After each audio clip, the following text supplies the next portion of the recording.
Hi, Mike Gibson, Kenneth Rosenfield, coming to you live from SCAI 2017. Kenny, you're the immediate outgoing president. Talk to us about your reflection from this year, and talk to us about how you've managed to change a little bit of the organization structure and hierarchy of SCAI. Thanks a lot for having me, Michael. This is a real opportunity, and thank you, by the way, for doing SCAI TV this year again. You've become an incredibly invaluable partner to SCAI, and you should know that. And thank you, as a card-carrying interventionalist as well, it's really fun to have the breadth of you, to realize the breadth of your experience and what you do. So this has been I would say an evolutionary year is the word that I used in my speech, and in that we started out the year without an executive director. We had one of the staff folks acting as an executive director on top of his usual job, and that was Eric Grammer. So we had to go about finding new executive director. So one of my first orders of business was to hire a temporary executive director. Probably the best decision I've ever made in my life, actually. Yeah. Because she actually, her name was Joan Goldberg. She sorted through all the morass of what had gone on over the previous 2 or 3 years, and I'm not embarrassed to say we're very transparent about these things at SCAI.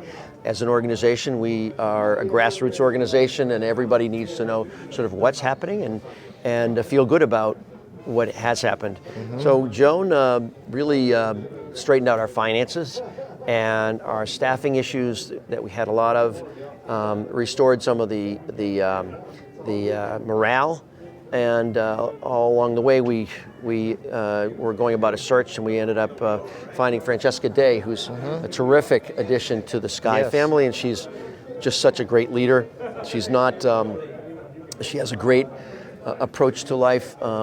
She's very positive, very enthusiastic, extremely capable both financially and on the organizational side. And she's been involved in not-for-profits for quite some time, and ran a previous one called the Obesity Society, and really turned that around to a very profitable entity. And the good news is that through the work that Joan did and that we worked on this past year, we have become a very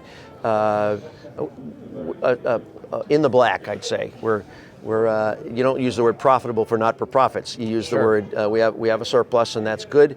So we're well positioned to really tackle the next things that we are about to encounter with all the changes coming in healthcare for our members. I mean, it's incredible. People are sort of floundering, saying, how do I prepare for this MACRA, MIPS, on and on, the accountability? I mean, you must hear this all the time, I'm sure, you know. I'll just continue a little bit and say that when I first took office, there were organizationally we had challenges, not just the financial challenges, we had organizational challenges. There were 30 committees, or more than 30 committees, that were horizontally aligned, no hierarchy at all. Mm-hmm. And I immediately recognized that both for staffing purposes, we were already a little bit challenged on that, and for organizational purposes, there needed to be some kind of hierarchy. And it made sense that some of these committees really should fall under each other or under others. And so I immediately created a little bit more infrastructure. Took all the things that had to do with education and put them under the education committee, such as the online educational portal, the fellows portal, the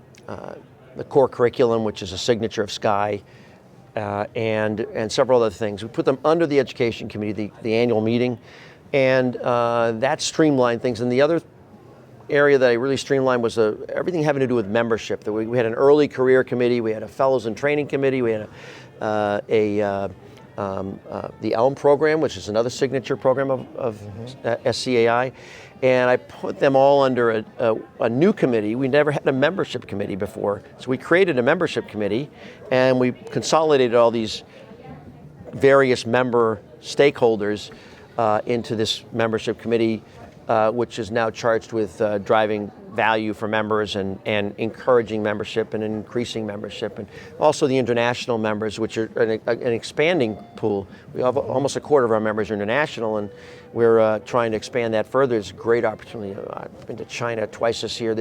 I handed out 43 fellow of SCAI certificates to new fellows in China. Yeah. So we have over 100 fellows in China now. It's enough for a chapter. Wow, that's so amazing. These are all things that will be dealt with by the membership committee. So that kind of went through the year like that. When Francesca came on board, at the beginning of the year, I had recognized that there were a lot of things that were happening in our world that somehow SCAI was not really involved in, or people weren't coming to SCAI for. Things like chip programs and CTO, new things in the coronary space, imaging, advances in imaging, whether it's CT-based FFR or just IFR, or progress in these areas, and also and also in IVUS and OCT. And there's no real home for these things from a clinical standpoint, a clinical content standpoint at SCAI. And we all sort of think of that as, that's kind of what we do. We all do that, right? That's kind of the foundation of SCAI. But the reality is as we've gone into structural, and we have the congenital group, and we have the vascular group, there are people who actually parse out into each of those categories. And we need a place. I recognized early on in my presidency that we need a place for SCAI. And I was going to set up a separate committee for that. Yeah. As it turned out, but it kind of makes sense. Yeah. But then I was sort of told, well, we can't create yet another committee. Right. We don't have enough staff. Right. So I sort of put it on hold. But when Francesca came on board, we sat down and started working together on this, and realized that we have 3 of our committees are really content oriented. They're clinical content oriented. There's the structural committee, run by Cliff Kavinsky, who's done a great job. There's the vascular committee, which deals with arterial and peripheral vascular disease, and non-coronary vascular disease and venous disease. And we have the congenital heart disease group, pediatric congenital group. I felt like that was much more of a presence here this year. Maybe I'm wrong. They were. Yeah. I mean, they were phenomenal. Every year they have their own. I think they were just closer in location, so you sort of saw them, and we interacted a lot more. It's a great venue here. This year's been unbelievable. As a side note, great city to have a great city, great hotel actually. Great hotel. It's kind of an older hotel, but then it's renovated. It's just everyone's in one location. It works. The energy is right. Energy is unbelievable for this meeting. That's for another. We can talk about that in a minute. But bottom line is that we have these 3 content areas: structural, pediatric congenital, and vascular. But where's coronary heart disease? And we have this new great focus on interventional heart failure. With ECMO support and so on and so forth. Where is the place for that? So I said to Francesca, we have these 4 clinical areas, and she made the observation we should really take them out of the committee structure. They are really content focused groups, and they should be working with the task-oriented groups, the advocacy committee, the education committee, the communications committee, and so on, to implement the ideas that they come up with, or to figure out what's right. So, and in fact, we'd had some issues with communication. There was overlap. I mean, the advocacy committee was working on a structural issue, and the structural committee was working on a structural issue, and they sometimes didn't always relate. Yeah. So now what we've created is a structure, and this is really the bottom line, where we have these, what we're calling patient-centered therapeutic advisory councils, or just therapeutic advisory councils, or TACs. And these 4 TACs will be the same 3 that I mentioned before, plus a coronary heart disease committee. And within each of them, there will be some subgroups and task forces. So for example, within the coronary heart disease therapeutic advisory council, there'll be a group, I'm sure, that will work on CTO. There'll be another group that will work on high-risk PCI and supported PCI, or CHIP, if you will. And then there'll be another group that will work on coronary imaging and physiology, and another group that would be interventional heart failure, and maybe even another group that's something we don't talk about enough here is risk factor modification. Oh, well, yeah. And cholesterol management and so on. And we really need to, you know, Shammy and I were just talking about next year, we are going to try to maybe have every presentation have a slide on what has this patient gotten for risk factor modification, medications, and lifestyle modification. Right. So I think that'll be something to work on. But this this coronary heart disease council will have a focus on that. So it's kind of a fun time. We're going to create this thing, and we're going to get the best minds, the most energetic, and the most SCAI dedicated people to commit to this and to grow it out. And then these 4 clinical subgroups, and I wish I had the org chart, I could show you, but they'll sit above here, and they will interface with all of the committees, which are now aligned along the 6 pillars of our strategic plan.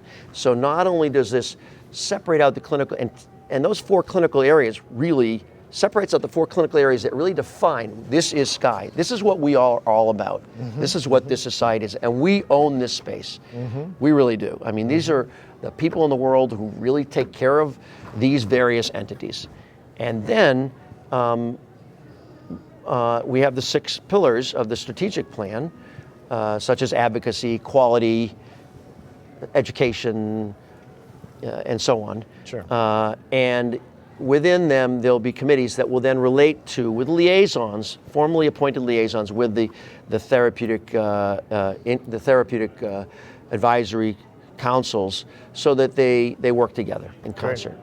So I think it's going to, we're just starting. It's a work in progress. I want to emphasize that. We still have a lot of input from our members that we want to hear from. So if you have an idea about this, then please forward that to myself or our new president, Kirk Garrett. But understand that this also offers the opportunity for more engagement of members, who will have opportunities that they haven't had before to step up. We're really working hard on that. We sent out a membership survey to try to express, asking for interest. What is your interest? What do you want to participate in the organization? And we will keep, even though we may not be able to identify a specific spot for everybody who has an interest, because there's only so many committee spots and so on. Sure. We're going to keep a database, and when something happens, let's say somebody's interested, something comes up and we need to advocate on the Hill, and we need one of our members to make a trip down to Washington, go up to the Hill, and we look through our database and say, who's interested in this particular entity, pediatric congenital heart disease, and there was a thing on the Hill that needs to be advocated for. Let's look through this list and let's call a few of them and engage them. So it's really it's a whole shift for the organization, I think. And I'm really excited. I'm jazzed about it. I really am. I have to say that. I think the organization with new leadership on the executive side, and Kirk is fantastic. He's very professional. Shammy and David Cox and Cindy Grinds now on the executive committee, along with myself for another year. I'm going to be out after that, sure. But it's really poised to make a huge impact. We have a new accreditation, a few other things I'll talk about at the meeting. I mean, are there any questions about that? No, org? That's great. I hope I described it well, but it's hard to show without a chart. But we're going to send, the other thing is I've committed, and Kirk agrees, to send this org chart to all of the members, and also a list of committee roles and responsibilities, so that people understand what they're getting into and they'll have accountability for what they're doing, and have comments come back for. We want the involvement of our members. Sure. It's a member organization, right? And maybe we differ a little bit from some other. I think there are other member organizations in our area, but they may not be as grassroots and may not want as much involvement and welcome as much involvement. We thrive on it. Sure, absolutely. So I'm excited about the next year. A few other things have happened this past year. I can just summarize. I mean, a few of them. One is that we finalized our agreement with the Intersocietal Commission, so we are now going in on an accreditation module for cath labs with the IAC. EP World has already done this. Already nuclear and echo and vascular non-invasive labs and carotid stenting approval or accreditation has gone, they already have modules in the IAC for this. So they'll now have a cath lab module, which will cover all the things that we do, structural to pediatric congenital. And the working group has been meeting every other week for hours, literally, to put together the modules. It will launch in the fall. It will be reasonable cost, and I think everybody will, I'm guessing in the $10,000 range for accreditation, which is substantially less than any others. Sure. The idea here is not to make money. Right. It is provide to value. provide value. And Seems to be a theme. Yeah, but it's also not to take advantage of a situation. I mean, the idea is to make it a value to the members and to enhance the safety and quality of labs. That's what the IAC is all about. Right. They do not make money. Whatever surplus they have, they pour back into their programs. Nobody makes money off of IAC. Right. It's purely for the good of patients and for the good of humanity and for the good of our. So we like that. That is very much like SCAI. So there we go. A few other things have happened this year, but we have a lot of initiatives. We're taking SCAI out to the community more. For example, we're going to be starting something called SCAI First, which is, you've done this before. I mean, cath lab, where the fellows all get together from the city, one city from Boston. That's nice. Yeah, that's always fun. And they coalesce at a restaurant 3 or 4 times a year. Some cases. Do cases. It's all case-based learning. No CME. They don't need it. Yeah. And have fun. Have some pizza or something. At a very cost-effective way to treat to educate people. Right. So there'll be a list of topical things that they can choose from. Okay, this one I want to focus on paravalvular leaks at this upcoming meeting, and somebody from Tufts, somebody from BI, and somebody from the General and from BU will come, and all the fellows from all of them, and some of the senior or junior people, but the fellows will run it. Right. This is about fellows running it and them doing their own teaching, and have some senior advisory people there to sort of say, what they think. Yeah. But the idea will be to get them to present. Right. And have a good time and challenge each other and criticize each other. We learn from each other. Absolutely. It's a SCAI way. Absolutely. And so we're hoping to get some industry support. There's a lot of interest because it's a how do I say this? It's a short run for a long slide. It's the opposite. It's very it's a cheap. It's an inexpensive way to support SCAI and our fellows. And they get a lot out of it, and it's not big bucks really. So if we do this I would love to do it. We may not. I got to get my colleagues to agree with this. I want to do 10 or 15 cities around the country, three meetings each. But we may be doing it on a pilot basis, more like 5 the first year. We'll see. Get started somewhere. Yeah. Good. So I've talked a lot. No. Sorry. Look, I've interviewed 50 people here.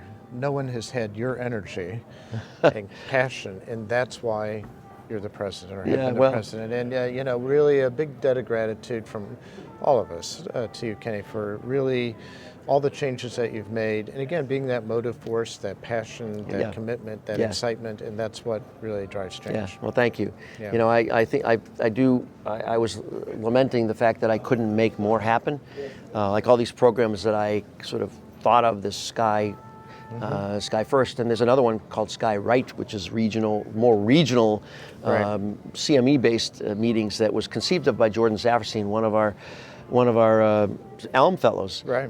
And I was lamenting the fact I couldn't make that happen. I also want to make the Elm program an every year program. There's so many. Every 2, it's a 2-year program, but we can start a new class every year. Right. And it needs, with about 50% more funding, we can do that. Yeah. And there's so many people applying. There's so much enthusiasm and interest. And what better investment in our future than to train these people to be leaders? The youth is our best investment in the future. Yeah. Thanks, Kenny. And thanks to all of you for joining us here from SCAI. Thank you.